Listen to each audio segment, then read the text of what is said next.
राम जय जय राम। श्री राम जय जय राम। श्री राम जय जय राम। श्री राम जय जय राम। श्री राम जय जय राम।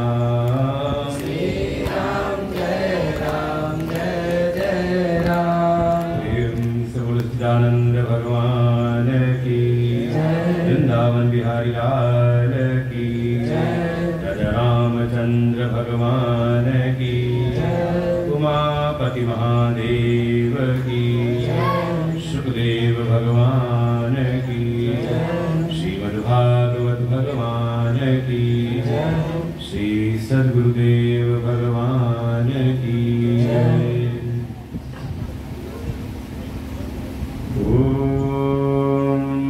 सहना भवतु सहनौ भुनक्तु सह वीर्यं करवावहै तेजस्विनावधीतमस्तु मा विद्विषावहै।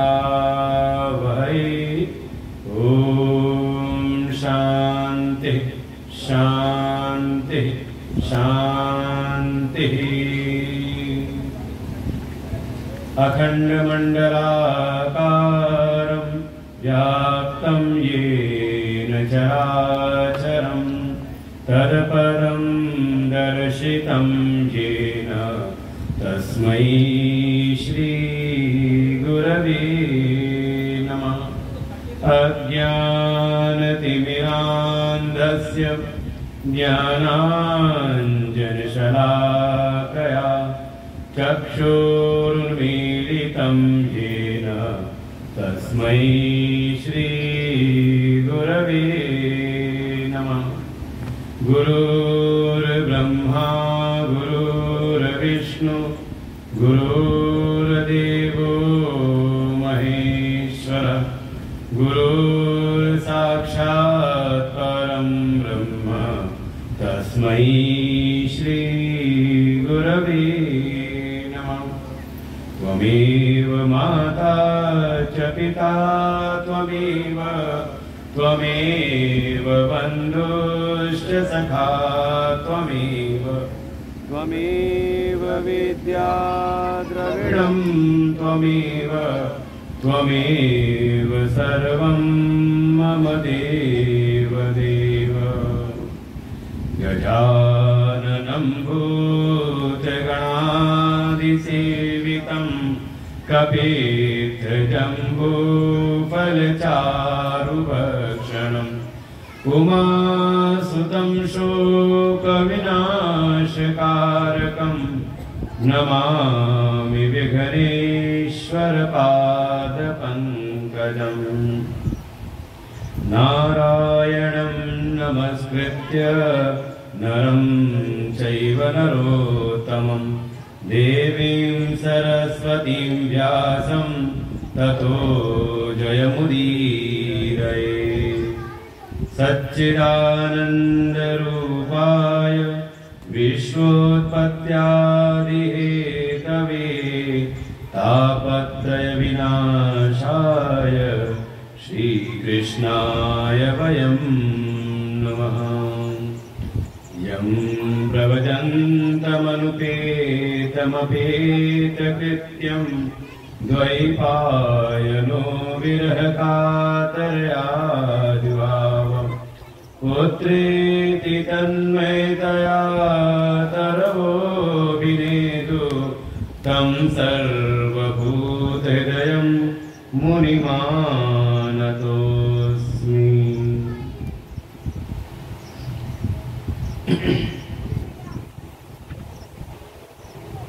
अनंत कोटि ब्रह्मांड नायक प्रातः ब्रह्म सच्चिदानंद स्वरूप परम पुरुषोत्तम भगवान श्री कृष्ण जी के चरणों में कोटि नमन। श्रीमद् भागवत भगवान को प्रणाम। परमात्मा के अभिन्न स्वरूप प्रातः स्मरणीय परम श्रद्धेय परम वंदनीय अनंत श्री भूषित सद्गुरुदेव भगवान के चरणों में कोटि नमन। उपस्थित आचार्यगण समस्त भगवत भक्त श्रद्धा भक्ति स्वरूपी मातृशक्ति। राजा परीक्षित को शमी ऋषि के पुत्र सिंधी ऋषि का शाप मिला। अनजाने में जो उनके द्वारा अपराध हुआ, शमी ऋषि के पुत्र ने उनको शाप दिया कि आज से 7वें दिन तक्षक के काटने से राजा परीक्षित की मृत्यु होगी। परम धर्मात्मा भगवान के परम भक्त, जिनकी गर्भ में ही रक्षा की थी स्वयं भगवान कृष्ण ने, ऐसे राजा परीक्षित ज्यों ही उनको शाप की सूचना मिली तो भीतर कोई व्यथा नहीं, चित्त में कोई भय नहीं, कोई शोक नहीं और ना ही ऋषि पुत्र के प्रति कोई क्रोध की भावना। उन्होंने तो उसको एक कृपा के रूप में स्वीकार किया, अनुग्रह मन्य माना, कि ये तो ऋषि पुत्र का मुझ पर अनुग्रह, उनकी मुझ पर कृपा कि उन्होंने मुझे समय रहते ही चिता दिया कि आज से 7वें दिन मुझको मरना है।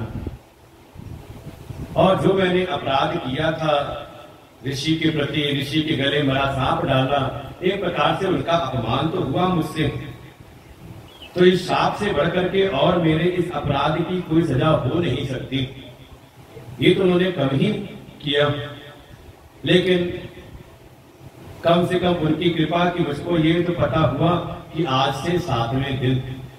मैं तो विषय भोगों में ऐसा भूला हुआ था कि अपनी मृत्यु को ही भूल गया और उसी कारण से अभिमान के में आकर के विषयों में आसक्त होकर के कहीं न कहीं मेरे द्वारा ऋषि का अपराध हुआ।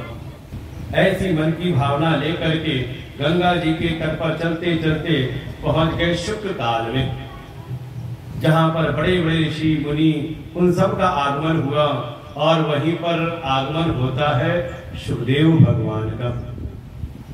सुखदेव भगवान को आदर पूर्वक व्यासपीठ पर बैठा करके राजा परीक्षित ने उनसे अपने हृदय का प्रश्न पूछा कि हे ऋषिवर, हे मुनिवर, जिस मनुष्य को अपनी मृत्यु का पता चल जाए उसका परम कर्तव्य क्या है? पुरुषस्य किम कार्यम म्रियमाणस सर्वथा। जो मनुष्य सदा ही सर्वथा म्रियमाण है, मरणासन है, एक दिन जिसको मरना ही है, उसका परम कर्तव्य क्या है? वो किसकी कथा सुने, वो किसका जाप करे, किसका सुमिरन करे, किसका भजन करे, किसका त्याग करे। ऐसे एक एक करके प्रश्न पूछे और महामुनि सुखदेव राजा परीक्षित को श्रीमद् भागवत जी का उपदेश कराते हैं। एक बात निश्चित तौर पर सुखदेव जी ने कहा कि जीवन जीते हुए कम से कम एक बात का सदैव विचार करें कि जब मृत्यु का समय आएगा उस समय आपका साथ कौन दे सकता है। शांति से बैठो। एक बात का निश्चित विचार करें कि जब मृत्यु का काल आएगा, मृत्यु का समय आएगा, उस समय आपका कौन सहायक बन सकता है। किसी को लगे कि हाँ धन की व्यवस्था हो तो दिखाई देता है कि बड़े बड़े जो धनाढ्य हैं उनको भी मृत्यु के समय उनका वो धन काम आता नहीं तो अनुभव होगा कोरोना का सभी को। अभी ज्यादा समय बीता नहीं है, बड़े बड़े धनपति भी चंगुल में फंसे, उसके धन, अपने सगे संबंधी, वास्तव में मृत्यु के समय कोई भी सहायक होता नहीं। वहां तो कोई अगर सहायक हो सकते हैं तो केवल और केवल भगवान का नाम। मां गुरु धन जन यौवन गर्वम हरति निमेषात काला सर्वम। ये जो हमने कहीं ना कहीं धन का गर्व कर रखा है कि हमें धन की प्राप्ति हो गई तो सब कुछ हमारा हो जाएगा, जो अपने पुत्र परिवार का हमें बड़ा आश्रय रहता है का इसका भी गर्व बना करके रखते हैं, और कुछ नहीं तो अपने शरीर के बल का कि कोई साथ नहीं देगा तो अपना शरीर का बल तो है। लेकिन सब के सब जब मृत्यु का समय आता है तो कोई सहायक होता नहीं। केवल और केवल जो आपने भगवान का भजन किया है और जीवन पर्यंत किया है तो ही आपके समय आएगा भी स्मरण में। अगर जीवन पर्यंत आप दुनिया के कार्यों में लगे हैं, संसार में ही अपने मन को लगाए हुए हैं, श्री कृष्ण गोविंद हरे मुरारी, हे नाथ नारायण वासुदेव। श्री कृष्ण गोविंद हरे मुरारी, हे नाथ नारायण वासुदेव। श्री कृष्ण गोविंद हरे मुरारी, हे नाथ नारायण वासुदेव। श्री कृष्ण गोविंद हरे मुरारी, हे नाथ नारायण वासुदेव। श्री कृष्ण गोविंद हरे मुरारी, हे नाथ नारायण वासुदेव। कृष्ण गोविंद हरे मुरारी, हे नाथ नारायण वासुदेव। श्री कृष्ण गोविंद हरे मुरारी, हे नाथ नारायण वासुदेव।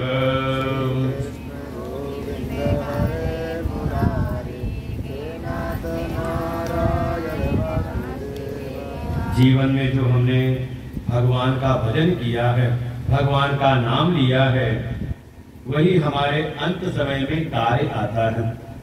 जिसने जीवन पर्यंत भक्ति की है, भगवान का भजन किया है, उसको ही अंतिम क्षणों में भगवान का नाम स्मरण आता है।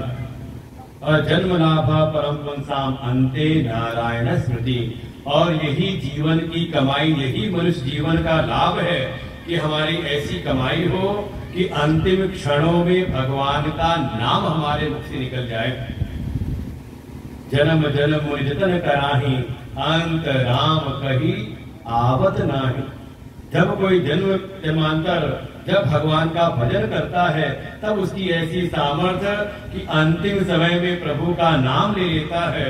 और प्रभु का नाम अगर याद आ गया अंतिम क्षणों में तो भगवान की ही प्राप्ति कर लेता है, उसको दोबारा इस संसार में नहीं आना पड़ता।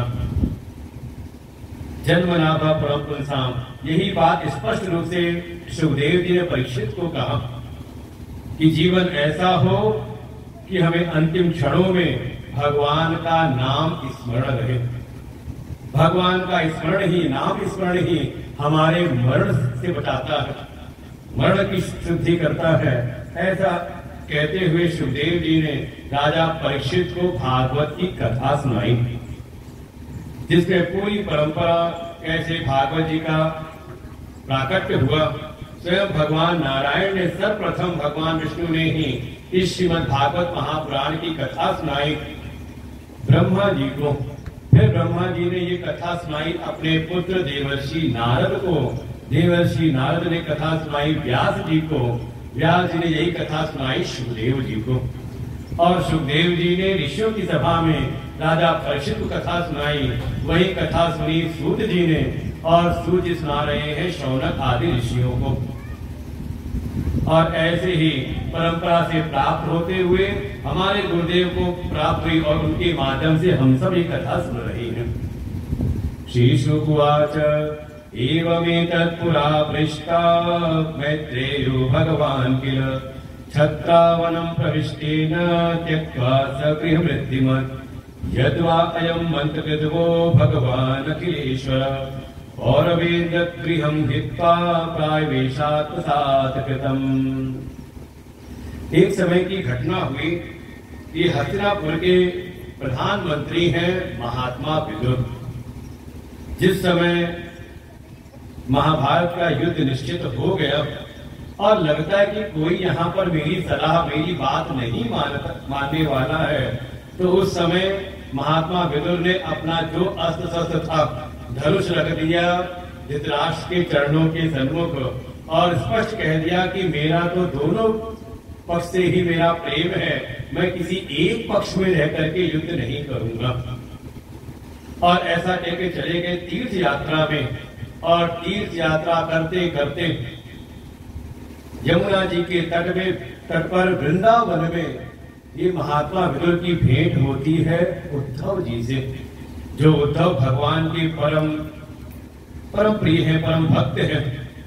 और जब दोनों की भेंट हुई, दोनों जब बैठ करके चर्चा करते हैं, तो चर्चा केवल एक भगवान की लीलाओं का वर्णन, जो जो भगवान के चरित्र हुए हैं, जन्म से लेकर के गोकुल, वृंदावन, द्वारिका, ये सारी बातें चलने लगती हैं। और बात करते करते महात्मा विदुर ने बताया कि अंतिम क्षणों में भगवान ने मुझको उपदेश किया था।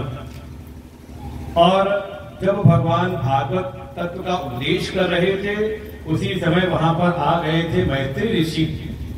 तो मैत्री ऋषि को भी उन्होंने सारा उपदेश किया और चलते समय मैत्री ऋषि को आज्ञा दी कि जब कभी तुम्हें कहीं महात्मा विदुर मिल जाए तो उनको ये ज्ञान का उपदेश करना। अरे ये बात सुनकर के तो महात्मा विदुर इतने गदगद हो गए, उनके आंखों से आंसू बहने लगे। अरे अंतिम क्षणों में भगवान ने मेरा स्मरण किया। तो देखो, दो प्रकार से भक्त हो सकती हैं। एक भक्त तो वो है जिनको हमेशा भगवान का स्मरण बना रहता है, भगवान की याद करते हैं, लेकिन महिमा उनकी है कि जिनकी ऐसी भक्ति हो, ऐसी सेवा हो कि भगवान को अपने भक्त का स्मरण बना रहे। अंतर है कि नहीं दोनों में? भाई कोई ऐसा है जो आपको याद करता है, लेकिन कोई ऐसा भी हो सकता है जिसको आप याद करते हो। तो किसको याद करते हो? जो हमारा परम सेवक हो, जो हमारा ध्यान रखे। ऐसे ही वो उन भक्तों की बड़ी महिमा है जो भगवान इनका स्मरण करते हैं। महात्मा विदुर तो इसी बात से भाव विभोर हो गए कि अंतिम क्षणों में भगवान ने मेरा स्मरण किया। तो उद्धव बताओ उन्होंने क्या क्या सुनाया था, आप ही सुनाइए मुझको। उद्धव जी ने कहा नहीं नहीं, आपको ज्ञान देने के लिए आज्ञा दी हुई मैत्री ऋषि को, आप मैत्री ऋषि के पास जाइए, वही आपको तत्व का उपदेश करेंगे। और वहां से विदा लेके महात्मा विदुर चलते चलते पहुंच गए हरिद्वार। गंगा जी के तट पर वहीं उनकी भेंट होती है मैत्री ऋषि से। ये मैत्री ऋषि व्यास जी के शिष्य मित्र हैं। इन मैत्री ऋषि के पास पहुंच करके उनको प्रणाम किया और फिर उनसे जाकर के कहा, विदुर उवाच सुखाय कर्माणि करोति लोको न तयि सुखं वा निरुपारमं वाम विन्देत भूयस्ततैव दुःखं यदतयुक्तं भगवान वदेन। हे मैत्री ऋषि, मैंने इस सारे जगत के लोगों को देखा। ये संसार के जितने भी प्राणी हैं, ये सब के सब जो भी प्रयत्न कर रहे हैं, सब केवल और केवल सुख के लिए कर रहे हैं। कोई दुख चाहता है यहाँ पर? किसी चाहिए दुख तो उसका उपाय बताएं, दुख कैसे मिलता है? और तो भोग रहे हैं अच्छे से, खुद ही अपने कर्मों के कारण मिल तो रहा, प्रयत्न कर रहे हैं सुख के लिए, लेकिन प्रयत्न करने के बाद भी जैसा सुख उन्होंने चाहा उनको वो सुख प्राप्त होता दिखता नहीं। बस लगता है कि हाँ चलो अब नहीं मिला तो आगे और प्रयास करेंगे तो मिल जाएगा। सुखाय कर्माणि करोति लोको, संसार के सभी जीव सुख की प्राप्ति करना चाहते हैं। किसी ने कहा कि पढ़ाई कर लो सुखी हो जाओगे, तो पढ़ने लग गए। पढ़ाई पूरी हुई, कहा नौकरी कर लो तो सुखी हो जाओगे, नौकरी कर ली। विवाह कर लो तो सुखी हो जाओगे, तो विवाह कर लिया। किसी ने कहा विवाह मत करो तो सुखी रहोगे, तो कहा वो भी कर लिया। तो जो कुछ कर रहे हैं या कुछ नहीं कर रहे, कारण केवल एक है, सुख की चाह। सभी प्राणी सुख चाहते हैं, यहाँ तक पशु पक्षी। आप देखें घर पे बंधा जो पशु हो वो भी एक बार बंधन छुड़ा करके भागता है। किस लिए? सुख के लिए। लेकिन चारों ओर भाग करके जब डंडे मिलते, डंडे खाने को मिले तो कहीं खेत में चरने लगा, मालिक ने डंडा मारा, पत्थर मारा, तो याद आती है फिर अपने स्वामी अपने मालिक की कि भले वहां खूंटे पे बंधे थे लेकिन समय से वहां भोजन तो मिलता था। तो वही भाग करके वापस आ गया खूंटे पर। तो इसलिए केवल सुख के लिए। यहाँ तक कि वृक्ष आदि भी सुख की प्राप्ति करना चाहते हैं। कोई जल उनको दे तो प्रसन्न होते हैं, और कोई काटने जाए उनको पर चोट करे तो उनको भी दुख होता है। संसार के सभी जीव सुख चाहते हैं, लेकिन उनको वो सुख प्राप्त होता दिखता नहीं। वो सुख की प्राप्ति उनको कैसे हो, आप मुझको वही उपाय बताइए।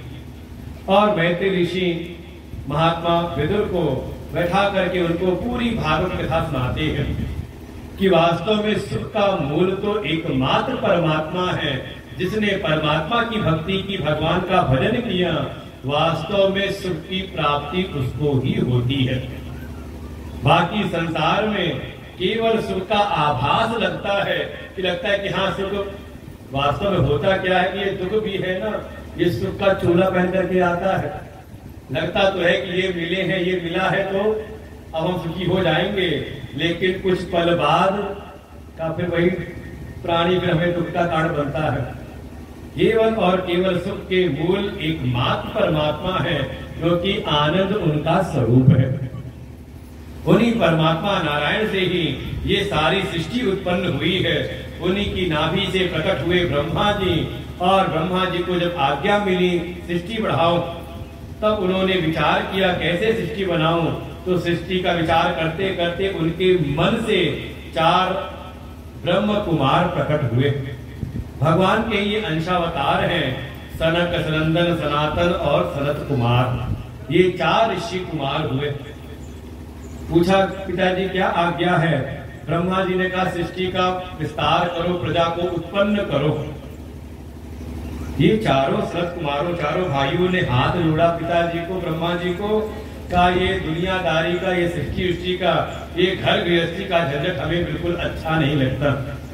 हम तो इस पटने में नहीं पड़ेंगे, हम तो जाएंगे हिमालय में, वहीं जाकर के भगवान का भजन करेंगे, वहीं जाकर के सत्संग करेंगे। और चारों भाइयों ने अपने पिता ब्रह्मा की आज्ञा नहीं मानी और प्रणाम करके चले गए। निवृत्ति के मार्ग पर, संन्यास के मार्ग का उन्होंने पालन किया और जाकर के बद्र विशाल धाम में तप करते हुए वहीं सब भगवान की कथाओं की चर्चा करते हैं। ये तो निकल गए, लेकिन इधर जो ब्रह्मा है, जब उनके बच्चों ने बात नहीं मानी तो अब मान लो आपके बच्चे बात ना माने आपकी, तो आप कहो पूरब चलो और चले पश्चिम, आप कहो कुछ और करे कुछ और, तो क्या होता है मन के भीतर? थोड़ा गुस्सा तो आता ही है, थोड़ा क्या, जिस बस पर चले तो क्रोध तो मन के भीतर आता ही आता है। इधर बच्चों ने बात मानी नहीं तो ब्रह्मा जी को भी आया भयंकर क्रोध, आंखें लाल नीली हो गई। ये समझ लेना, अगर आपके बच्चे बात न माने तो ब्रह्मा के बच्चों ने बात नहीं मानी तो हम किस खेत की मूली है। बड़ा अहंकार लेके बिल्कुल कथा सुनने से सारा अभिमान मिटता है। ब्रह्मा जी की आंखें लाल नीली हो गई, भिकुटियां फटने लगी और देखते ही देखते इस क्रोध की दशा में ही उनके भिकुटी के मध्य से 11 रुद्र गर्भ प्रकट हो गए। अरे वो पैदा होते ही रोने लगे, तो उन्होंने कहा माँ मत रो, मत रो, माँ रो मत। तो इनका नाम पड़ा रुद्र। क्या आज्ञा है? ब्रह्मा जी ने कहा प्रजाओं को उत्पन्न करो, संतति बढ़ाओ और बढ़ाओ सृष्टि को। अब इसके बाद तो जब रुद्रगण लगे सृष्टि बनाने, तो जो जैसा होता है वैसी सृष्टि भी बनाता है। ये भयंकर विकराल रूप में थे, रुद्र रूप में थे, तो इन्होंने जब सृष्टि बनाई तो इनके द्वारा जो उत्पन्न सृष्टि थी, प्रजा थी, वो भयंकर भयंकर रूप में हुई। और जब बहुत सारे उत्पन्न हो गए, सबको लगी भूख, क्या खाएं? अब खाने को कुछ बनाया नहीं था। किसी ने देखा, नजर पड़ी ब्रह्मा जी के ऊपर जो कमल के फूल पर बैठे थे। वो एक ने कहा देखो दुनिया में पेड़ में पहले आता है फूल और फूल के आगे लगता है फल। ये जरूर फूल के ऊपर बैठे जो हैं, ये जरूर बढ़िया फल होंगे, चलो इन्हीं को खा लेते हैं। और उसमें कई सारे दौड़ पड़े, भक्ष लो, खा लो, इन्हीं का भक्षण करो, इन्हीं को खा लो। वो जब देखा भयंकर रुद्रगण आ रहे हैं उसको खाने के लिए, वो ब्रह्मा जी ने तो कमल की नाल में जाकर के शरण ले ली, जाकर के कमल की नाल में जाके छुप गए जान बचाने के लिए। लेकिन ये जो आए थे कुछ खाने के लिए, उन्हीं में कुछ समझदार थे। उन्होंने कहा अरे इनको मत खाओ, इनकी रक्षा करो, इनकी रक्षा करो। ये तो अपने परम पिता हैं, दादाजी हैं, वे ब्रह्मा से प्रकट हुए रुद्र और रुद्र से प्रकट हुए हम सब, तो इनको मत खाओ, इनकी रक्षा करो, इनकी रक्षा करो। इधर ब्रह्मा जी कमल की नाल से होते हुए पहुंच गए जो रुद्रगण प्रकट हुए थे, उनके पास जाके कहा भैया बस करो, बहुत हो गई सृष्टि, तुम्हारे जैसी सृष्टि मुझको नहीं चाहिए। मना किया तो जितने हो गए थे उसी में दो विभाग हो गए। जो जा रहे थे ब्रह्मा जी को खाने के लिए, इनको भक्ष लो, इनको खा लो, वही सब हो गए राक्षस। और जिन्होंने कहा नहीं नहीं इनकी रक्षा करो, ये परम पिता है, इनकी रक्षा करो, वही सब हो गए यक्ष। धीरे धीरे सृष्टि रुक गई, कुछ और आगे बढ़ती नहीं। तब विचार करते करते ब्रह्मा के शरीर के अंगों से ही प्रजापति लोग उत्पन्न हुए।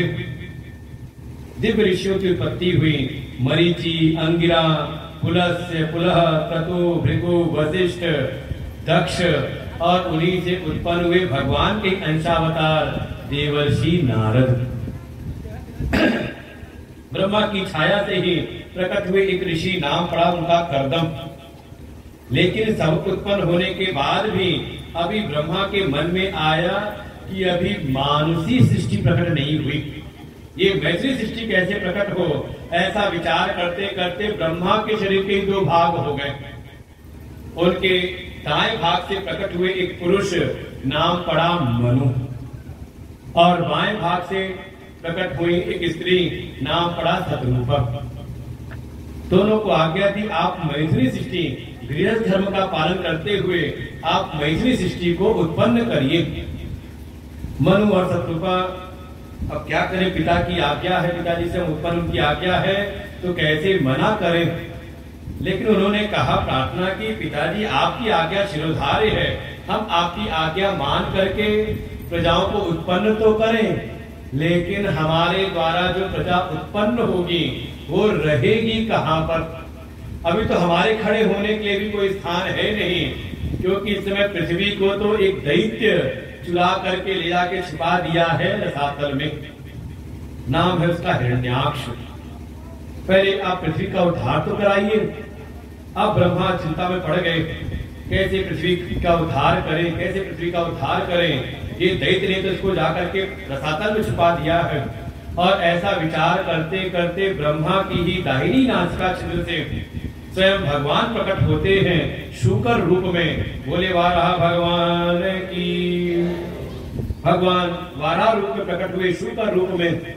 बड़ी सी उनकी एक दाढ़ से निकली हुई है और घुर्राते हुए हाथ में गदा है। और देखते ही देखते जो नासिका से प्रकट हुए थे, देखते ही देखते उनकी आकृति हो गई बिल्कुल हाथी के समान, बड़े विकराल रूप में। और सीधे घुर्राते हुए प्रवेश कर जाते हैं रसातल में। और वहां जो पृथ्वी छुपा करके रखी थी उसको उठाया, अपनी दाढ़ पर रखा, जो उनका बड़ा सा एक दांत निकला हुआ था उसी पर रख करके ले चलते हैं पृथ्वी को स्थापित करने। लेकिन तभी वो दैत्य निकल के आया, हिरण्याक्ष। अरे कायर, मेरी पृथ्वी को कहां छुपा करके ले जा रहा है, ऐसे ललकारा, धिक्कारा। लेकिन जो वाराह भगवान है उसकी बात पर ध्यान देते नहीं। मन का भाव है कि पहले जो कार्य करने आया हूं पृथ्वी की स्थापना, पहले पृथ्वी को स्थापित कर लूं, लड़ाई झगड़ा तो हम बाद में भी कर लेंगे। बस यही सीखने वाली बात है। हम हो तो हम उल्टा करें, पहले धर्म का काम, जिस काम से आए, कोई आ जाए कुछ झगड़ने के लिए तो पहले तो ये काम तो हम बाद में करेंगे, पहले इसको सही जवाब दे करके आते हैं।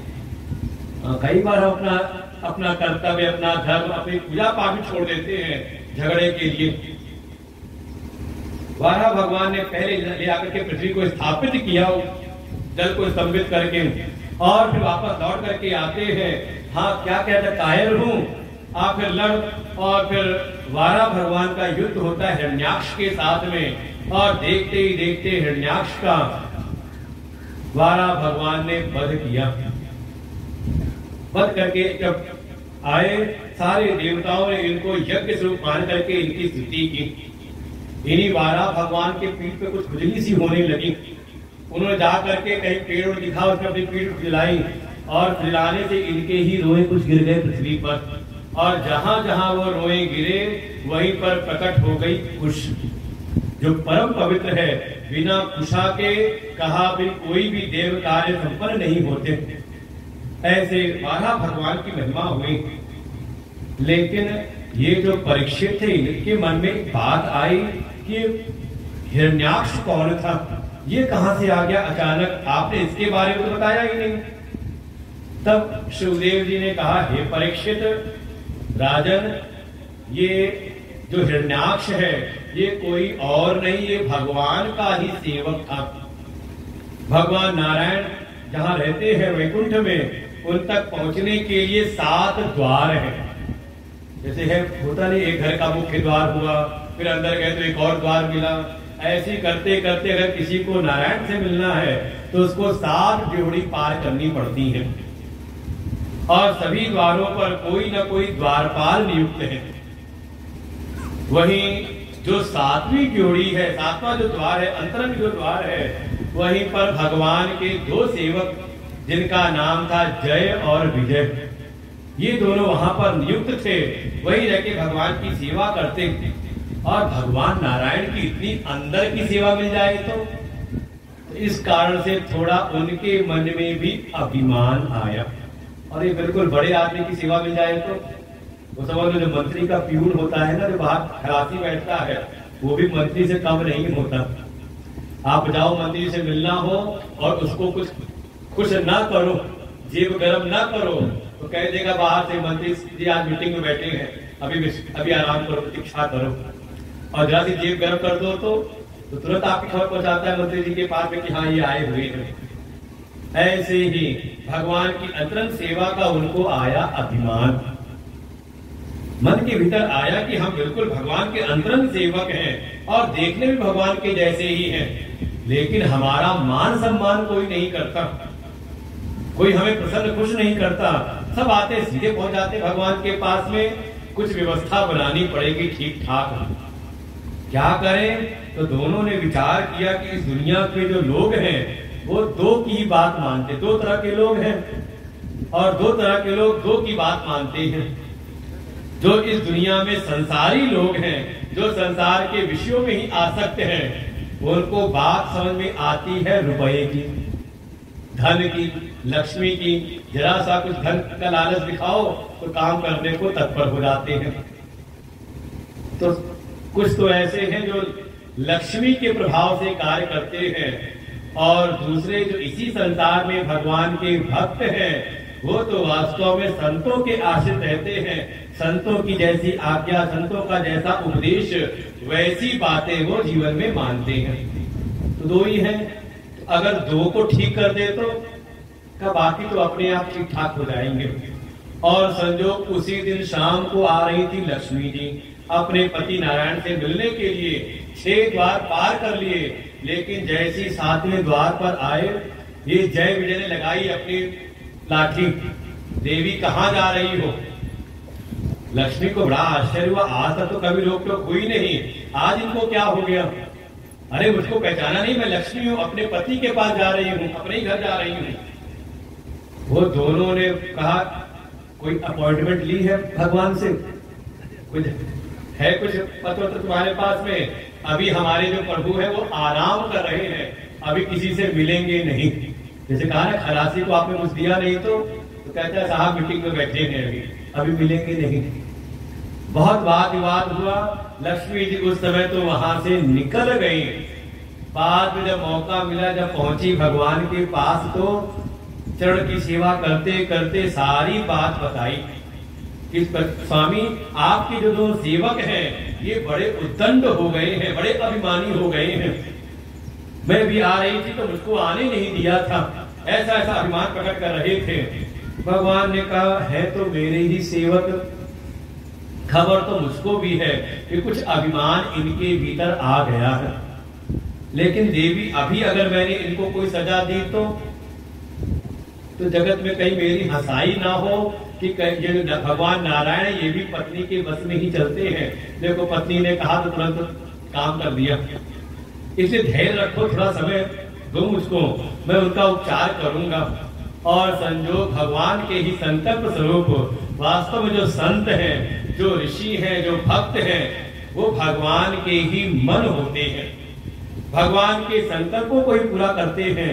भगवान के मन में जैसे संकल्प आया तो उनके संकल्प स्वरूप ही ये जो चारों ब्रह्म कुमार हैं, सनक, सनंदन, सनातन, संत कुमार, इनके मन के भीतर आया चलो आज प्रभु से मिलकर के आते हैं, और जब चलने लगे तो 6 द्वार पार किए, 7वें द्वार पर आए तो यही जय विजय खड़े थे। और इनका भी मन थोड़ा और बढ़ गया। उनको लगा देखो हमने लक्ष्मी जी को रोका था, अंदर से कोई प्रतिक्रिया हुई नहीं, लगता है हमारे प्रभु भी हमारी बात से सहमत है कि हमने जो किया तो ठीक किया। थोड़ा मन बढ़ गया तो देखा ये चारों संत कुमार आ रहे थे, इनका भी मार्ग इन्होंने रोक लिया। ठहरो अभी अंदर नहीं जा सकते। संत कुमार ने, चारों ब्रह्म कुमारों ने कहा कि आज कैसी ये रोक टोक, भगवान तो कभी अपने भक्तों से ऐसी रोक टोक करते नहीं, वो तो अपने में और अपने भक्तों में एकत्व तो देखते हैं, वो कभी अपने और अपने भक्तों में कभी भेद करते नहीं, आज ये कैसे हो गया। लेकिन जितनी भी बात करते ये जय विजय तो मानते नहीं, उल्टा उनको उल्टा बुरा भला भी कहते हैं। ये 5 वर्ष के बालक हैं, बिल्कुल दिगंबर वेश रहते हैं, कोपीन मात्र लगा करके ऐसे कुछ अपशब्द कहे कि पहना कपड़ा पहने तो ठीक से आता ही, चले हैं भगवान के दर्शन करने, ऐसे कुछ अपशब्द भी कहे।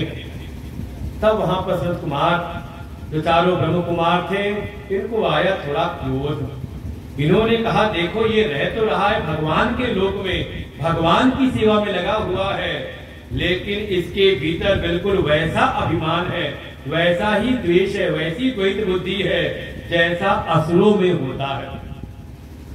भगवान के पास पहुंच करके भी इनका अभिमान नहीं मिटा, इनके भीतर भेद बुद्धि नहीं मिटी। वास्तव में ये यहाँ रहने के अधिकारी नहीं, इनको तो जाकर के वहीं रहना चाहिए जहाँ ऐसी भेद बुद्धि चलती है, जहाँ ऐसा द्वेष अभिमान चलता है। और ब्रह्म कुमारों ने उनको श्राप दिया, जाओ जाकर के तुम 3 जन्म असुर बनो, असुर योनि में तुम्हारा जन्म हो। और जैसी श्राप दिया भगवान भी वहां पर प्रकट हो गए, क्षमा मांगते हैं, अपने सेवकों के द्वारा किए गए अपराध की क्षमा मांगते हैं स्वयं भगवान। क्योंकि एक नियम पक्का है इस संसार में, जो भी कोई सेवक अगर अपराध करता है तो उस अपराध की गति उनके स्वामी तक होती है। समझाती बात है।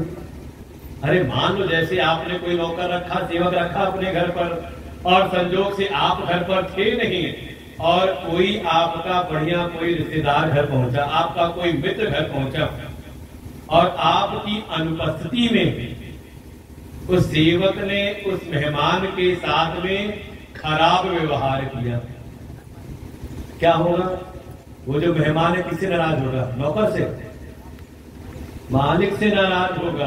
कि सेवक से तो नाराजगी होगी, लेकिन सेवक के अपराध जाते हैं सीधे उसके मालिक तक कि सिखा पढ़ा के रखा होगा इनको यहाँ पर, देखो बनो करते हो दुनिया में। भगवान स्वयं अपने सेवकों के अपराधों को अपने ऊपर लेते हैं, कहते अगर इस गलती के कारण संतों के अपमान अगर मेरे सेवकों ने किया है तो इसमें मेरा भी कहीं ना कहीं अपराध है। अगर इस अपराध के लिए मेरे सेवकों को 3 बार जन्म लेना पड़ेगा तो इनका उद्धार करने के लिए मैं 4 बार जन्म लूंगा। ऐसे ही उस शाप के कारण यही जय विजय सबसे पहले आकर के बनते हैं। कश्यप और दिति के माध्यम से इनका जन्म होता है, नाम पड़ता है हिरण्याक्ष और हिरण्यकश्यप। और इनके जन्म की कथा बड़ी विचित्र है। जब ये जन्म हुआ ना इनका, तो जन्म के समय ही ऐसे तो बालक धीरे धीरे बढ़ता है, लेकिन ये दोनों जो असुर जब जन्म लेते हैं तो जन्म लेते इनका शरीर बढ़ने लगा, और बढ़ते बढ़ते इनका जो सिर था जाकर के आकाश को छूने लगा। अरे एक तरफ सूर्य की छाया पड़ने लगी, परछाई का अंधकार सा हो गया, सारे जगत में हाहाकार मचा, ये क्या हुआ? अचानक दिन में अंधकार, इतनी भयंकर इनकी आकृति हुई। वास्तव में संतों ने विचार किया कि ये जो हिरण्याक्ष और हिरण्यकश्यप है, ये वास्तव में लोभ और भोग के प्रतीक है। ये आसुर, देखो असुर कोई शरीर से नहीं होता, क्योंकि देखें सारी सृष्टि उपजी है कश्यप ऋषि से। उन्हीं की अलग अलग पत्नियां हैं। कश्यप ऋषि की पत्नी है दिति, जिनसे जितनी संतान हुई सबके सब दैत्य हो गए। कश्यप ऋषि की पत्नी है अदिति। अदिति से जितने भी पुत्र हुए सबके सब हो गए देवता। उन्हीं की पत्नी है दनु, उनसे जितने पुत्र हुए सब दानव कहलाए। और ऐसे ही कश्यप से ही बहुत सारे ऋषि भी उत्पन्न हुए और उसी में मनुष्य भी हुए। तो वास्तव में पिता तो एक ही है, अंतर है उनकी माताओं का। देखो वास्तव में प्रभाव तो पड़ता है माँ के संस्कार, क्योंकि माता ही गर्भ में पुत्र को धारण करती है, तो माता के संस्कार सबसे ज्यादा प्रभावित करते हैं बच्चे के संस्कारों को। इसलिए जब कम से कम जिस समय गर्भ हो उस समय अच्छे विचार रखें। घर में भी महापुरुषों के चित्र, भगवान के चित्र लगाएं। थोड़ा रामायण, गीता, भगवान के मंत्र का जाप, अखंड पाठ चलता रहे, जिससे कि जन्म लेने वाले जो गर्भ के अंदर जो बालक है उसमें अच्छे संस्कार पड़े। ये जो कश्यप ऋषि के ही हैं, इन्हीं की पत्नी थी दिति, जिनसे ये दोनों प्रकट हुए थे। तो वास्तव में ये जो भीतर के संस्कार हैं, मन के भीतर के जो संस्कार हैं, उससे ही उसका जीवन प्रभावित होता है। मन के भीतर त्याग की भावना है, दैवी गुण है, तो वही देवता समान हो जाते हैं। और मन के भीतर लोभ है, स्वार्थ की भावना है, तो यही हो जाते हैं असुर। बिल्कुल मन के संस्कारों के आधार पर ही। तो ये दोनों के दोनों प्रतीक हैं लोभ और भोग के। देखो एक नाम है हिरण्याक्ष, अलग अलग करें तो हिरण्य धन अक्ष। हिरण्य माने होता है सोना और अक्ष माने होता है आंख। मतलब क्या हुआ, कहा जिसकी आंख में केवल सोना बसा हुआ हो, धन बसा हुआ हो, उसको जितना भी मिल जाए उसको तृप्ति नहीं होती। देखो पूरी पृथ्वी को ले जाके छिपा लिया था, अर्थात अगर ये भीतर लोभ आ जाए तो इस लोभी व्यक्ति को अगर पूरी दुनिया का भी साम्राज्य दे दें तो भी वो संतुष्ट नहीं होता। इसका नाम है लोभ। लोभ से बचना चाहिए। बचे तो कैसे बचे? लोभ पर विजय प्राप्त की थी वाराह भगवान ने, और वाराह स्वरूप है यज्ञ के। जीवन में थोड़ा यज्ञ करें, त्याग करें, त्याग से ही लोभ पर विजय होती है। नहीं तो ये लोभ एक बार मन में आ जाए तो रुकता नहीं, तुरंत ये आसमान पकड़ता है। जितना लाभ हो उतना ही लोभ बढ़ता चला जाता है, जितना मिले ये संतुष्ट नहीं होता। और दूसरा है हिरण्य कश्यपु। हिरण्य माने स्वर्ण और कश्यपु माने शैया। जो सोने की शैया पर सोए, अर्थात जो सदैव भोग में लिप्त रहे, बस भोग करने को मिलता चला जाए, भोगने को मिल जाए, उसी में जो जीवन लगा दे, खपा दे, उसी का नाम है हिरण्यकश्यपु। ये दोनों वृत्तियां एक बार भीतर आ जाए फिर छोटी नहीं रहती, बल्कि अपने शरीर को बढ़ाती चली जाती हैं। ऐसे ही हिरण्याक्ष का वध हुआ, स्वयं भगवान प्रकट हुए वाराह रूप में। इसके बाद पृथ्वी की स्थापना हो गई। अब पृथ्वी की स्थापना हुई तो ब्रह्मा जी ने बुलाया अपने दोनों पुत्रों को, मनु और शत्रुपा को। कहा सृष्टि की, पृथ्वी की स्थापना हो गई, अब प्रजाओं को उत्पन्न करो, इनका विस्तार करो। मनु शत्रुपा ने गृहस्थ धर्म का पालन किया और इनके माध्यम से एक एक करके 5 संतानें होती हैं। देखो हम सब मनु की संतानें हैं, इसीलिए हमारा एक नाम है मनुष्य। मनु से ही हम सब उत्पन्न हुए हैं। और इनकी 5 संतानें हुई, 2 पुत्र हैं और 3 कन्याएं हैं। उत्तानपाद और प्रियव्रत 2 पुत्र हुए और 3 कन्याएं, आकृति, देवहूति और प्रसूति, इनकी 3 कन्याएं हुई। सबसे पहले जब कथा सुनाने को हुआ तो कथा सुनाई जो इनकी मझली कन्या है देवहूति, इनकी कथा सुनाई। जब देवहूति बड़ी हुई तो इतनी दिव्य कन्या है, जिस देवता का आवाहन करती है मंत्रों के द्वारा, उन देवता को उनके पास आना पड़ता है। आ करके उनके मन मुताबिक वरदान देना पड़ता है। ऐसी महिमा है। ऐसी दिव्य कन्या का किसके साथ विवाह करूं, किससे इनका विवाह करें, जब कुछ पता चला नहीं, कोई योग्य वर मिला नहीं, तो सीधे ब्रह्मा जी से बात की कि आप जगत पिता हैं, सृष्टि पिता हैं। कोई कुर्सी ले आओ। सच्चिदानंद भगवान की जय।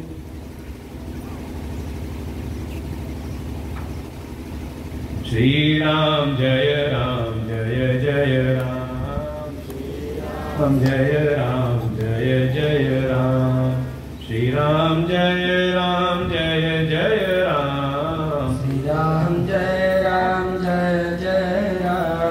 श्री राम जय जय राम, श्री राम जय जय राम, श्री राम जय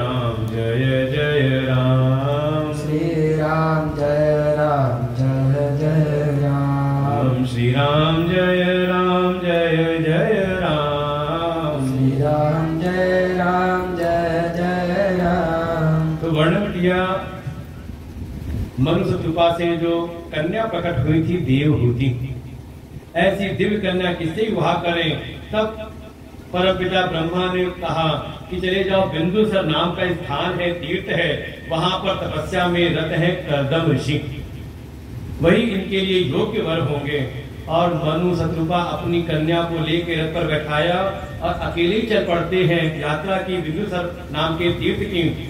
और वहां जाकर के कर्दम ऋषि से मिले, उनको अपने मन की बात बताई कि हम इस कन्या का विवाह करना चाहते हैं। और ब्रह्मा जी ने आपके विषय में ही बताया है। जब सारी बात सुनी, कर्दम ऋषि ने कहा, हाँ मैं विवाह तो करना चाहता हूँ, लेकिन केवल और केवल पितृ ऋण से पूर्ण होने के लिए। मेरे मन के भीतर कोई भोग की कामना नहीं है, केवल अपने पितृ ऋण से पूर्ण होने के लिए मैं विवाह करना चाहता हूँ। इसलिए मेरी एक शर्त है कि जिस दिन मेरे यहाँ एक पुत्र का जन्म हो जाएगा, उसी दिन मैं ले लूंगा संन्यास। अगर आपको स्वीकार हो, आपकी कन्या को ये शर्त स्वीकार हो, तो मैं विवाह के लिए तैयार हूँ। अच्छा मान लो, आप जाओ कन्या के विवाह के लिए और बच्चे से उसके मन की बात पूछो लड़के से, और लड़का कहे हाँ ठीक है, माता पिता चाहते हैं कि विवाह करूं, विवाह हो जाए मेरा, लेकिन मेरा मन भक्ति में ज्यादा लगता है। जिस दिन विवाह होने के बाद संतान हो जाएगी, माता पिता को एक आश्रय मिल जाएगा, उसी दिन मैं भी संन्यास ले लूंगा।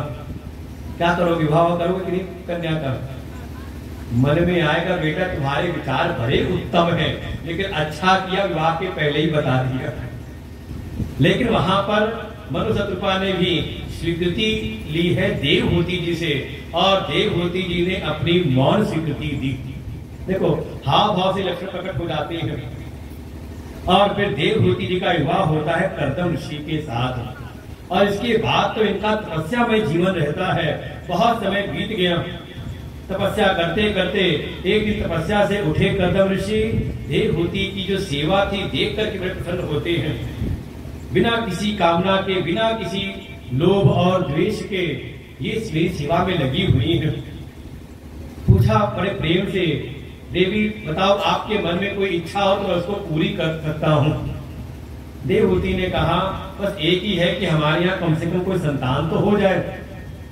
लेकिन देखा क्या कि तपस्या करते करते शरीर एकदम हो गया है जीर्ण शीर्ण। कर्दम ऋषि ने कहा कोई बात नहीं, देवी जाकर के सामने सरोवर में जाके स्नान करो। और स्वयं भी जाकर के कर्दम ऋषि ने स्नान किया उसी सरोवर में। और जब दोनों उस सरोवर से स्नान करके निकलते हैं तो कर्दम ऋषि के तप के प्रभाव से दोनों का जो शरीर है परम स्वस्थ हो जाता है, बिल्कुल जैसे अभी युवा अवस्था आई हो। और फिर कर्दम ऋषि ने अपने तप के प्रभाव से एक दिव्य रथ का निर्माण किया। एक रथ का, एक विमान का निर्माण किया। नाम था उसका कामग विमान। ये विमान बड़ा दिव्य है। ऐसा विमान है जो मन की कामनाओं के अनुसार उसपे सारी सुविधाएं उत्पन्न कर सकता है। और फिर कई वर्षों तक उस कामन विमान पे सवार होकर के देवहूति और कर्दम ने विहार किया। वो विमान ऐसा है कि उस पे रहने के लिए महल भी है, घर भी है, बाग बगीचे भी है, वहां पे अनेकों सेवक सेविकाएं भी हैं। जो भी आप सुख सुविधाओं की कल्पना करें सब वहां पर विद्यमान है। ऐसा दिव्य विमान। और विहार करते करते एक एक करके इनके यहाँ 9 कन्याओं का जन्म हुआ। और एक से बढ़कर एक दिव्य कन्याएं। एक दिन अचानक इनको याद आया कि मैं तो प्रतिज्ञा की थी संतानोत्पत्ति के बाद मैं संन्यास लूंगा। अरे मैं तो कहीं ना कहीं भोग विलास में भूल गया। तैयारी करने लगे संन्यास की। पास में आती है देवहूति माँ। उन्होंने कहा, उन्होंने कोई मना नहीं किया, रोका नहीं, लेकिन एक युक्ति लगाई। कहा स्वामी मैं आपकी तपस्या में विघ्न नहीं बनने वाली, लेकिन आप ही बताइए ये 9 कन्याएं हैं, आपके बगैर आप जब चले जाओगे तो बिना आपके मैं इनका विवाह कैसे करूंगी। आप ऐसा करिए, आप तो संन्यास के मार्ग पर जाना जाइए, लेकिन उसके पूर्व इन कन्याओं का विवाह तो संपन्न करा दीजिए। और वैसे भी अभी आपकी प्रतिज्ञा बाधित नहीं हुई है, क्योंकि आपने प्रतिज्ञा की थी कि जब एक पुत्र का जन्म हो जाएगा तब आप संन्यास लेंगे। तो अभी तो हमारे कोई पुत्र तो हुआ नहीं, अभी तो कन्याएं हुई हैं, तो आप इन कन्याओं का विवाह पहले करा दीजिए।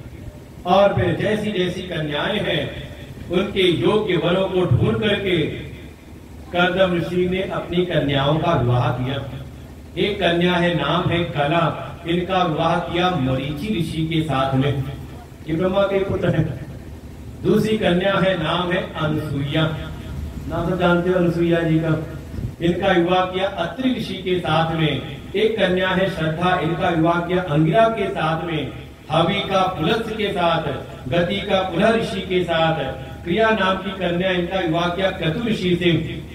एक कन्या है, नाम है ख्याति, इनका विवाह किया है भृगु ऋषि के साथ। अरुंधति नाम की कन्या है, इनका भी नाम सुना होगा, नहीं सुना? इनका विवाह हुआ जो प्रभु श्री राम के कुल गुरु थे वशिष्ठ जी, इनके साथ विवाह किया। 9वीं कन्या है शांति, इनका विवाह किया अथर्वण ऋषि के साथ में। वास्तव में ये 9 कन्या 9 प्रकार के गुण हैं, 9 प्रकार के भक्ति के गुण हैं। जब भीतर ये 9 प्रकार की भक्ति के ये 9 गुण जब भीतर आते हैं तब भगवान का प्राकट्य होता है। वास्तव में जो भी आप सेवा, उपासना, पूजा, भक्ति जो भी कर रहे हैं, कम से कम मन के भीतर विचार तो करें कि हमारे भीतर सद्गुण आ रहे कि नहीं आ रहे, हमारे भीतर के जो भी दुर्गुण हैं वो हमसे दूर हो रहे कि नहीं हो रहे। क्योंकि जब तक मन निर्मल सद्गुणों से भरपूर नहीं होता तब तक भगवान की प्राप्ति नहीं होती। और ये 9 कन्याओं का विवाह हुआ। इसके उपरांत एक प्रकार से जीवन में 9 प्रकार की भक्ति आ जाए तो भगवान का प्राकट्य होता है। इन्हीं कर्दम और देवहूति के माध्यम से ही स्वयं भगवान प्रकट होते हैं। बोले कपिल भगवान की जय।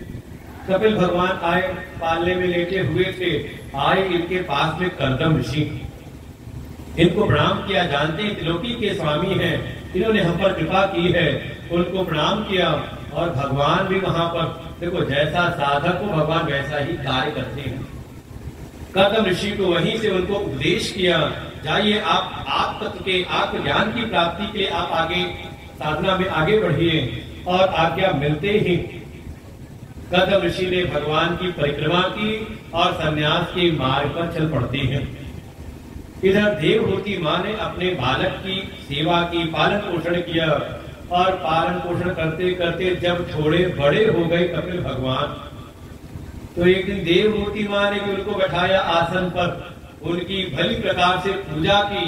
कहा प्रभु मैं जानती हूँ आप कोई साधारण बालक नहीं है, आप तो त्रिलोकी के स्वामी हैं, हम पर आपने अपनी कृपा की, थोड़ा उस पर और कृपा करिए। देवहूति उवाच निर्विण्णानितरा भूमन् सन् इंद्रिय दर्शना ये संभाव्यमानेन पन्नान्तमोन्तमा प्रभो।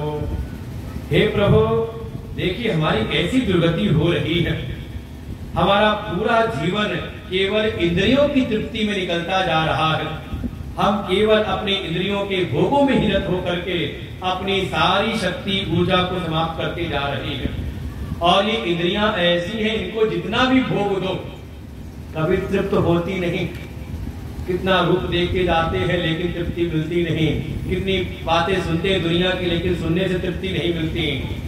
मनो टनो खा रही है, बढ़िया बढ़िया स्वाद वाली चीजें आ रही हैं, लेकिन ये जिह्वा कभी शांत होती नहीं।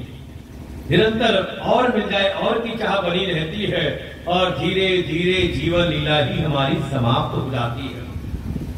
हे प्रभु, कैसे इन इंद्रियों की विषय आसक्ति से हम कैसे अपने आप को मुक्त करें, कैसे अपने परम तत्व को, अपने परम आत्म स्वरूप को हम प्राप्त करें, कैसे इस जीवन में हम भगवत प्राप्ति करें, आप मुझको वो उपाय बताइए। और इधर कपिल भगवान स्वयं अपनी देवहूति माँ को उपदेश करते हैं और यहाँ बड़ा विस्तार से उपदेश है। पहले सांख्य योग का उपदेश किया, प्रकृति पुरुष उससे उत्पन्न सारी सृष्टि 24 तत्वों का वर्णन किया। उसके उपरांत अष्टांग योग का उपदेश किया, कैसे धीरे धीरे अपने जीवन को साधना है। यम नियम आसन प्राणायाम प्रत्याहार धारणा ध्यान, और फिर ध्यान के द्वारा कैसे हम समाधि में प्रवेश करें, क्योंकि समाधि में ही आत्म तत्व का दर्शन होता है। और यहाँ तक पहुंचने के लिए मन की निर्मलता परम आवश्यक है, जो होती है भक्ति के साधन से। तो इनको भक्ति योग का भी उपदेश किया। और भक्ति योगो बहुविधो मार्गे भावे भावते, और भक्ति की तो ऐसी प्रशंसा यहाँ पर की है कि भक्ति तो ऐसा सुलभ सहज साधन है, अगर कोई इस भक्ति के मार्ग में आरूढ़ हो जाए, भक्ति को जीवन में ढाल ले, तो ये भक्ति तो सहज ही उसको भगवान की प्राप्ति कराती है। यहाँ पर 5 प्रकार की मुक्ति का वर्णन किया है। इस भक्ति के बल पर कोई भगवान के लोक की प्राप्ति करता है, सालोक की मुक्ति प्राप्त कर लेता है। कोई भगवान के दिव्य आयु बन जाता है, सास की मुक्ति उसकी होती है। किसी को भगवान का सामीप्य मिलता है, सामीप्य मुक्ति। कोई तो भगवान के ध्यान के द्वारा, उनके रूप ध्यान के द्वारा उनके ही सारूप्य को प्राप्त कर लेता है। जैसे जय विजय का वर्णन किया, वो भगवान के जैसे ही देखने में लगते हैं, ऐसे ही सारूप्य मुक्ति का वर्णन किया। और किसी को सायुज्य, उनके अंग प्रत्यंग इत्यादि जाते हैं, उनके उपयोग की वस्तु, ऐसे वर्णन किया भक्ति की साधना का, जिसमें दोनों ही विधान बताए हैं, सगुण की भी उपासना और निर्गुण का ध्यान भी। वास्तव में जब तक हृदय मलिन है, जब तक हृदय में संसार की वासनाएं भरी पड़ी हैं, तब तक साधक को, भक्त को भगवान के सगुण साकार की सेवा करते रहना चाहिए, मूर्ति की उपासना करते रहना चाहिए। जब तक हमारा चित्त निर्मल हुआ नहीं, सीधे निर्गुण में प्रवेश ना करें, वहां आसान नहीं होता साधना।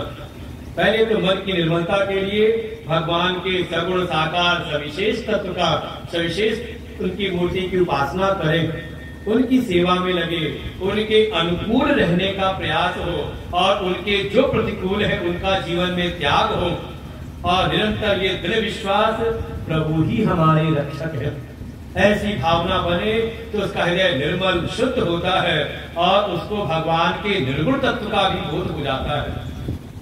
ऐसा वर्णन किया कपिल भगवान ने अपनी देवहूति माँ के समक्ष। और ये सारा उपदेश सुन करके ये जो देवहूति माँ है, ये हो जाती है सिद्ध। जहां इनको सिद्धि मिली उस जगह का नाम हो गया सिद्धपुर, और सिद्ध होकर के एक नदी के रूप में प्रवाहित हो जाती है। वास्तव में भक्ति की सिद्धि यही है। हमारे जीवन में भक्ति की सिद्धि हुई कि नहीं हुई, इसका लक्षण यही है कि आपके द्वारा आपकी भक्ति आपके परिवार में, आपके समाज में प्रवाहित हो रही कि नहीं हो रही। यही है, जो भक्त होता है या जो ज्ञानी होता है, उसके द्वारा उसके भीतर का जो ज्ञान है, उसकी भक्ति का उस समाज में प्रवाहित होने लगती है। ऐसे देवहूति मां सिद्ध होकर के एक नदी के रूप में प्रवाहित होने लगती है। आगे वर्णन किया इनकी जो बड़ी कन्या थी मनु और शतरूपा की। मनो शतरूपायाम तीसरा कन्या जग्गिरे आकूति देवहूतिश्च प्रसूतिर्ति विश्रुता आकूतिं रुचये प्रादात् अपि भ्रातृमतिं निपः पुत्रिका धर्माश्रित्य शतरूपानुमोदिता। जो बड़ी कन्या थी आकूति, इनका विवाह किया एक प्रजापति है, नाम है रुचि। रुचि नाम के प्रजापति से इनका विवाह किया और इनके यहाँ स्वयं भगवान विष्णु प्रकट होते हैं यज्ञ स्वरूप में। बोले यज्ञ भगवान की। और जब ये बड़े हुए तो इनका विवाह किया। इनकी पत्नी का नाम दक्षिणा। ये समझ लो, ये बिना दक्षिणा के कोई यज्ञ पूरा होता नहीं। आप ब्राह्मण को बुलाओ, आचार्य को बुलाओ, अपना जो भी यज्ञ पूजन आदि कार्य है आप कराओ, और उसके बाद चलते समय यथायोग दक्षिणा न दो तो कहा तो उस यज्ञ का फल फिर आपको नहीं मिलता, ब्राह्मण देवता लेके चले जाती है। और दक्षिणा भी अपने मनमानी नहीं होती। देखो दो चीजें हैं, दान और दक्षिणा। दान में आपकी मर्जी, जैसी आपको जो देना है सो दो, लेकिन दक्षिणा में कम से कम जो कार्य आपने करवाया है और जो आचार है उनकी जैसी योग्यता है उसके अनुरूप जब आप देते हो तो दक्षिणा फलीभूत होती है, नहीं तो उसका जो पुण्य है वो फिर पूरे रूप में आपको प्राप्त होता नहीं। भगवान यज्ञ भगवान का विवाह होता है दक्षिणा के साथ में। इधर इन्हीं मनु और शत्रुपा की तीसरी कन्या है, नाम है प्रसूति। दक्षाय ब्रह्मपुत्राय प्रसूति भगवान मनु जी ने अपनी छोटी कन्या प्रसूति का विवाह किया। ब्रह्मा के ही पुत्र है दक्ष, और इनके साथ विवाह किया, और एक एक करके दक्ष और प्रसूति के माध्यम से 16 कन्याओं का जन्म हुआ। देखिए हमारे वास्तव में कन्या को कोई बोझ नहीं माना गया। हमारे वैदिक सनातन धर्म में ये समस्या तब आई जब धर्मियों का हमारे यहाँ आक्रमण हुआ, और उनके यहाँ पर स्त्रियों की बड़ी महिमा नहीं है। वहाँ स्त्रियों की केवल एक दृष्टि है, केवल भोग दृष्टि, और उनके आक्रांताओं के कारण, उनके आक्रमण के कारण फिर धीरे धीरे समाज में, नहीं तो हमारे यहाँ कन्या का जन्म हो तो प्रसन्नता ज्यादा होती थी कि लक्ष्मी आई है। और आप देखें सृष्टि के प्रारंभ में कन्याओं की संख्या ज्यादा है। मनु शत्रुपा है तो उनके यहाँ भी 3 कन्याएं हैं, 2 पुत्र हैं। और कथा भी सुनाई सुखदेव जी ने, तो पुत्रों की कन्या नहीं सुनाई, कथा नहीं सुनाई, पहले कथा सुनाई कन्याओं की। उसी में फिर कदम और देवहूति क्या 9 कन्याएं हुई, 1 पुत्र। और इधर प्रसूति और दक्ष के यहाँ पे एक एक करके 16 कन्याएं होती हैं। इनमें 16 कन्याओं में से 13 कन्याओं का विवाह कर दिया एक साथ धर्म देवता के साथ में। वास्तव में ये धर्म के 13 लक्षण हुए, श्रद्धा, मैत्री, दया, शांति, तुष्टि, पुष्टि, क्रिया, उन्नति, बुद्धि, मेधा, शिक्षा, ध्री और मूर्ति। ये 13 धर्म की पत्नियां हुई। इन्हीं धर्म की पत्नियों में जो एक है मूर्ति देवी, धर्म और मूर्ति के माध्यम से स्वयं भगवान प्रकट होते हैं। बोलिए नारायण भगवान की। सिद्धांत है कि जीवन में धर्म की प्रतिष्ठा हो और कोई मूर्ति पूजा करे, मूर्ति उपासक हो, तो भगवान की प्राप्ति होती है। नहीं तो फिल्मों ने ऐसा कुचक्र फैला रखा है, ऐसा भ्रम फैला रखा है, फिल्मों में दिखा दिया जो सबसे बड़ा खलनायक है, गुंडा है, उससे बड़ा वह उपासक दिखाती है उसको। बिल्कुल सावधान रहो। ये टीवी ने जितना समाज को बिगाड़ा है ना, फिल्मों ने और टीवी सीरियलों ने हमारे घर की जो परंपराएं थी उनको बिल्कुल दूषित कर दिया है। पहले जो फिल्में होती थी, ये नाटक होते थे, ये होते थे समाज के आईने। समाज में जो होता था वो दिखाया जाता था फिल्मों में। पहले ऐसा होता था तो फिल्में चलती देखो। आज के समय उल्टा हो रहा है। आज जो फिल्मों में दिखा रहे हैं वो हम करने लगे हैं। अपनी जो शुद्ध परंपराएं थी, अपनी कुल की रीतियां थी, धीरे धीरे फैशन के चक्कर में, देखा देखी में सब हम छोड़ते जा रहे हैं और बाद में दुखी होते हैं। वो जो दिखा रहे खुद वो दुखी अपने जीवन में है, और आपको भी आपके स्वधर्म से, आपके सनातन कुल धर्म की रीतियों से आपको दूर करते जा रहे हैं। परिणाम वैभव तो खूब आ रहा है जीवन में, लेकिन शांति नहीं आती। जीवन में धर्म की प्रतिष्ठा हो, अपने कर्तव्य का बोध हो, थोड़ा व्यवहार में कुशलता हो, व्यवहार भी शुद्ध हो, आहार विहार व्यवहार सब शुद्ध हो, और ऐसे कोई करे भगवान की उपासना। बिल्कुल साक्षात आपको भगवान की प्राप्ति होती है। नर नारायण प्रकट हुए, एक कन्या का विवाह कर दिया अग्नि देवता के साथ में, नाम था स्वाहा। एक कन्या का विवाह किया पितरों के साथ में, नाम था कन्या का स्वधा। सबसे छोटी कन्या थी, नाम था सती। प्रसूति और दक्ष की सबसे छोटी कन्या है सती। इनका विवाह ब्रह्मा के कहने पर कर दिया। भगवान शिव के साथ में, लेकिन इनके यहाँ इनके समान कोई पुत्र तो हुआ नहीं। परीक्षित ने पूछा ऐसा क्या हुआ? तब सारी कथा सुनाई कि एक समय कभी ब्रह्मा जी ने दक्ष को प्रजापति का पद दिया, और ये प्रजापति का पद मिलते ही ये दक्ष थोड़ा अभिमानी हुआ। अस को जन्मा जग माही प्रभुता पाहि जाहि मद नाही। थोड़ा तो पद तो मिल जाए, बड़ा पद मिल जाए तो थोड़ा तो भीतर अभिमान हो ही जाता है। थोड़ा कहीं जब सम्मान मिल जाए, कुछ संसार की उपलब्धि मिल जाए तो थोड़ा तो भीतर अभिमान आता है। भगवान की याद नहीं रहती कि भगवान की कृपा से हमें सब प्राप्त हुआ है। अपनी महिमा को हम समझ लेते हैं और यही कारण बनता है मद उत्पन्न होने का। और किसी के भीतर मद आया है, अभिमान आया है, तो इसकी भी पहचान है। क्या पहचान है? का वो भगवान की सभा में, भगवान के कार्यों में देर से पहुंचता है। और यही प्रकट हुआ दक्ष के यहाँ भी। दक्ष के भीतर भी जिस समय प्रजापतियों की सभा लगी हुई थी, सभी देवता, ऋषि, गंधर्व सबके सब आए। यहाँ तक कि ब्रह्मा जी भी आ गए, भगवान विष्णु भी आ गए सभा में, भगवान शिव भी आ गए। लेकिन अभी सभा प्रारंभ नहीं होती, क्योंकि जो सभापति है, प्रजापति है, अभी आए नहीं। जैसे आज के समय में भी है, लोकसभा में प्रधानमंत्री आ जाए, सारे मंत्री आ जाए, लेकिन जब तक कुर्सी पर बैठने वाले सामने वाले सभापति ना आए तो सभा शुरू नहीं होती। प्रधानमंत्री होंगे बड़े, लेकिन यहाँ पर कहा पद बड़ा है सभापति का। तो जब तक दक्ष आता नहीं तब तक सभा प्रारंभ होती नहीं। इधर भोले बाबा ने सोचा जब तक कोई कार्य हो नहीं रहा तब तक मैं थोड़ा भगवान का ध्यान कर लूं। वो तो लगी उनकी समाधि, और इतने में प्रजापति दक्ष का आगमन हुआ। और जैसी दक्ष प्रजापति आए, सारे देवता, गंधर्व, देव, ऋषि, मुनि सब खड़े हो गए उनके स्वागत में। लेकिन दो लोग खड़े नहीं हुए। एक तो जो समाधिस्थ थे भगवान शिव, और दूसरे ब्रह्मा जी। और ये मन का स्वभाव है, आप कहीं जाओ, आपको 8 आपको आकर के मान सम्मान करें, 8-9 लोग आपको प्रणाम करें, आपसे हालचाल ले, लेकिन कोई 2 ना आए तो 10 में आपको उन्हीं 2 की याद रहेगी। ये क्यों नहीं आया, क्या बात है, सामने क्यों नहीं आया? ऐसे ही हुआ दक्ष को भी क्रोध आया कि ये सबके सब मेरे सम्मान में खड़े हुए, ये दोनों क्यों नहीं खड़े हुए? चलो उनमें भी जो ब्रह्मा है, मेरे पिता है, नहीं खड़े तो कोई बात नहीं, लेकिन ये तो मेरा जमाता है ना, मेरा जमाई है, दामाद है, इसको तो खड़ा होना चाहिए ना, ये क्यों नहीं खड़ा हुआ?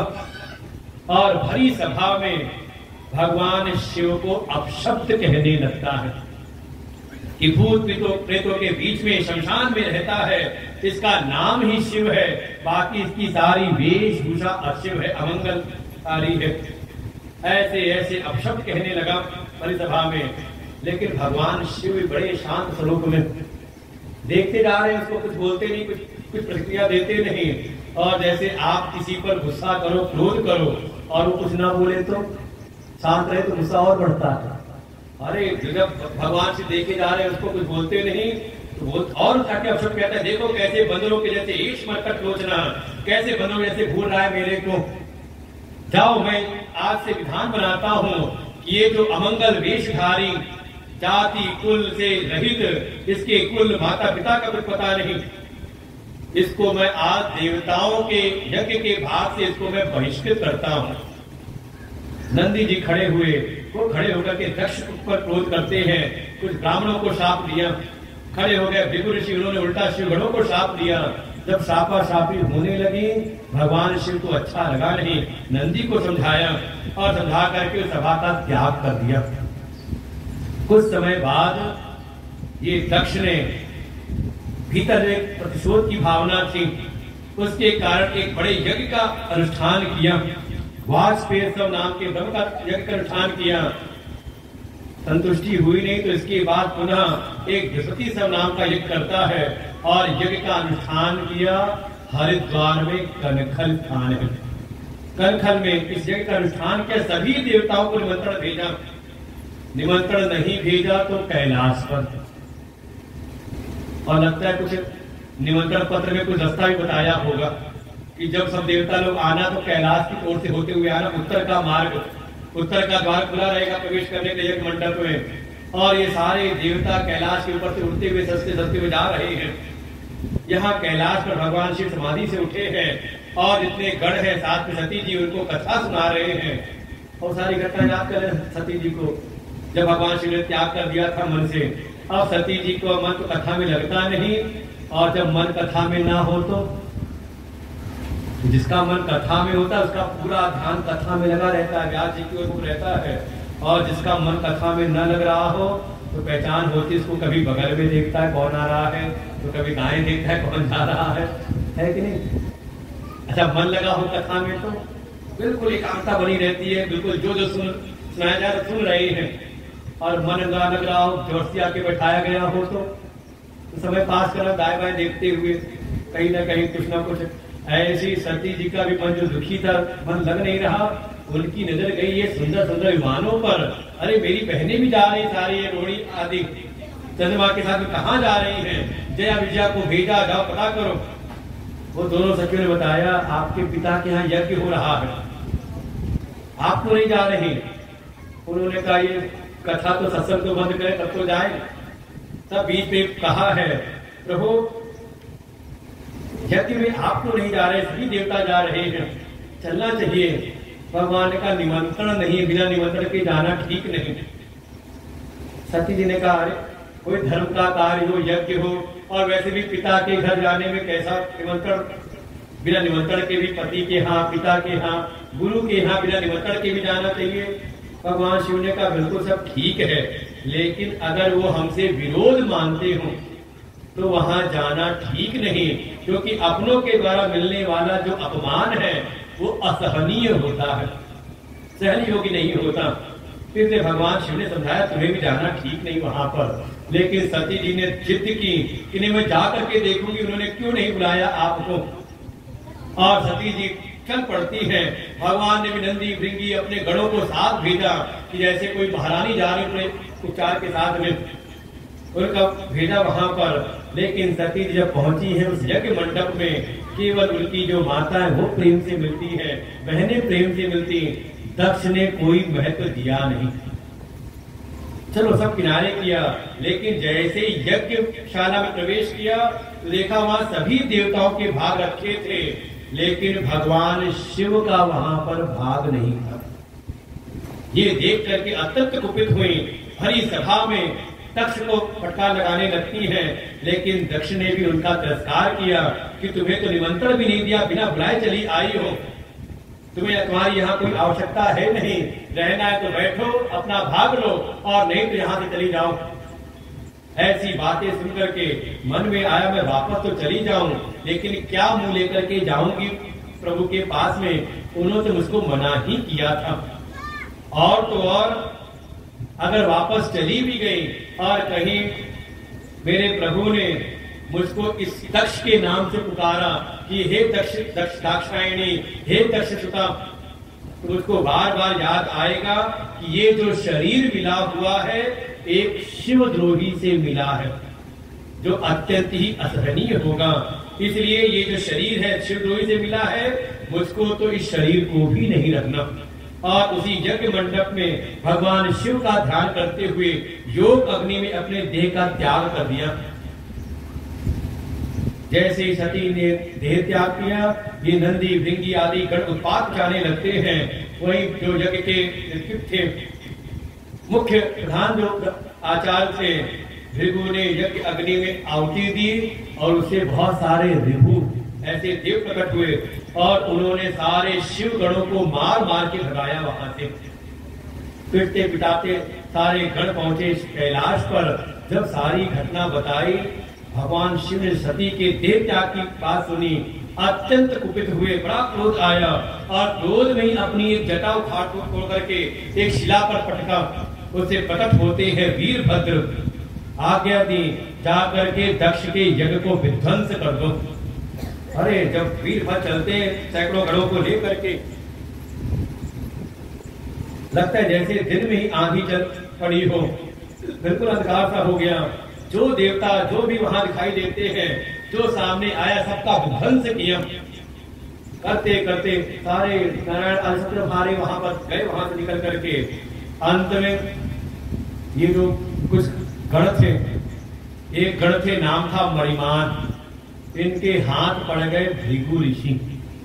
वो मणिमान को याद आया कि उस प्रजापति की सभा में जब ये दक्ष हमारे प्रभु शिव को अपशब्द कह रहा था तो भृगु जी अपनी दाढ़ी सहला रहे थे। ऐसे कुछ करते हैं ना कई बार, कहते बड़ा अच्छा हो रहा है, बढ़िया है, ठीक है, सही कर रहे हैं दक्ष। वो जाके मणिमान ने उनकी दाढ़ी पकड़ी और खींच ली, पूरी दाढ़ी फाड़ ली।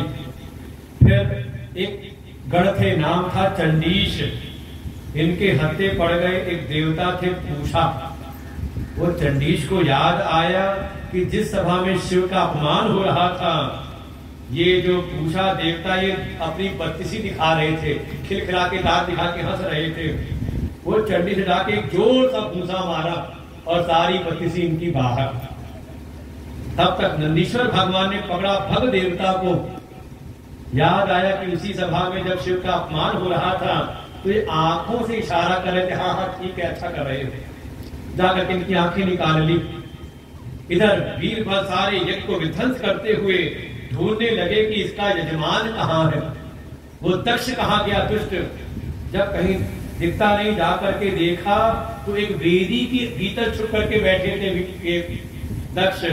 पकड़ के निकाला है, मारने का प्रयास करते हैं, लेकिन यज्ञ के द्वारा ये सुरक्षित था उनका मुद्रा, इस कारण खंडित होता नहीं। तब छाती पर पैर रख करके सिर को फाड़ लिया धड़ से और सिर को ले आकर के उस यज्ञ अग्नि में स्वाहा कर दिया। ये हो गई अब यज्ञ की पूर्णता। देखो यज्ञ करो तो जो आहुतियां देते तो अंत में होती पूर्णाहुति, और पूर्णाहुति में पंडित जी कहेंगे वो नारियल का गोला लाओ, उसको अर्पण कराते हैं ना पूर्णाहुति। वास्तव में उसके द्वारा यज्ञ पूर्ण होता है। और जो नारियल है वो प्रतीक है हमारे सिर का, और सिर पर प्रतीक है अभिमान का। देखो जहां अभिमान हो तो सिर अड़ा रहता है, और अभिमान झुक जाए तो सिर भी झुक जाता है। ये अभिमान का प्रतीक है। वास्तव में आप जो भी यज्ञ कर रहे हो, जो भी धर्म का कार्य कर रहे हो, धर्म का प्रयोजन है हमारे भीतर की शुद्धि हो और ये सिर हमारा झुके भगवान के चरणों में। अभिमान का हमारे नाश हो, अभिमान नष्ट हो जाए तब तो समझो आपका धर्म ठीक ठाक है, सर्व सही प्रकार से कर रहे हैं। और धर्म के द्वारा अगर अभिमान बढ़ जाए और इतना अभिमान कि आप भगवान का ही तिरस्कार करो तो आपके उस यज्ञ रूपी धर्म का भी विध्वंस होता है। और वो कराने वाला हमारा अपना ही अभिमान है। जैसे सिर में जटाएं हैं तो देखो नारियल में जटाएं रहती है, इसमें आंखें हैं तो उसमें भी दो आंखें बनी रहती है। अच्छा इसमें नस नाड़ियां हैं, रक्त वाहिनियां हैं तो पंडित जी उसमें कलावा बांधे